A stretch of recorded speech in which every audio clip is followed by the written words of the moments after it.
What's going on, everybody? Welcome back to the Bikes and the Furious. You're gonna need more than that crotch rocket.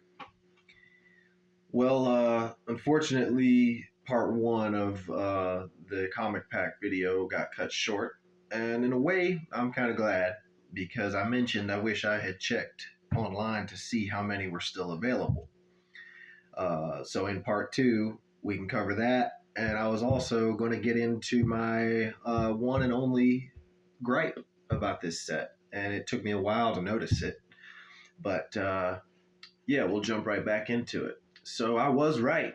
As of right now, I'm only seeing 9 left, complete new box sets on eBay, and a few of them are auctions, and some of them are international. So they are limited.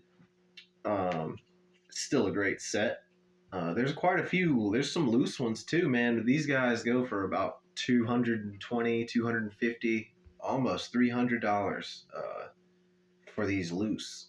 I even see a loose set of both of them for nearly as much as they cost new.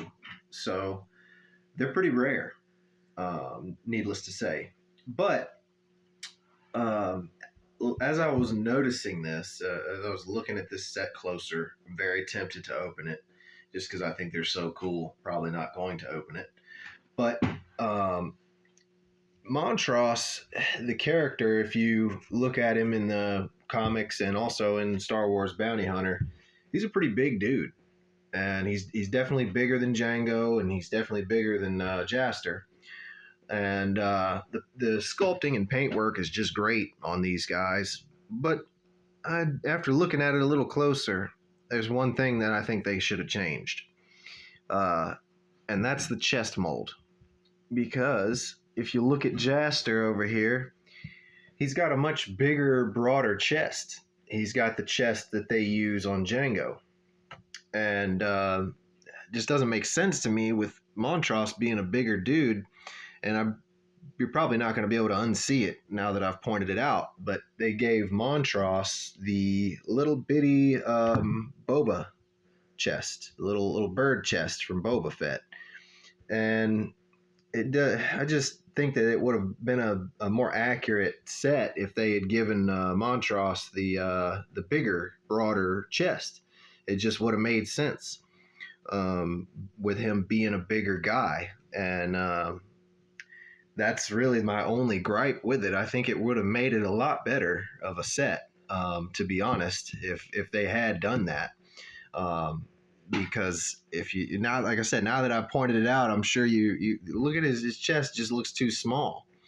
It doesn't look proportional, and I think the figure would have looked a lot better if they had given it if they had given them the opposite chest molds.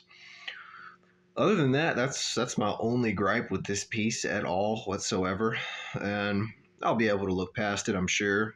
But just wanted to finish up the touching up on this set because my part one got cut short. So there you have it. That's pretty much my complete review of this set, and I'm super happy to have it, and I'm never going to get rid of this from my collection.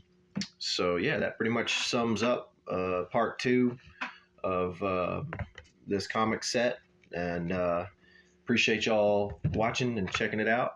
So just stay tuned for what I come with next. I'm not sure, but I'm gonna make that decision here in a little bit. So thanks for coming to the Bikes and the Furious, and just remember, you're gonna need more than that crotch rocket.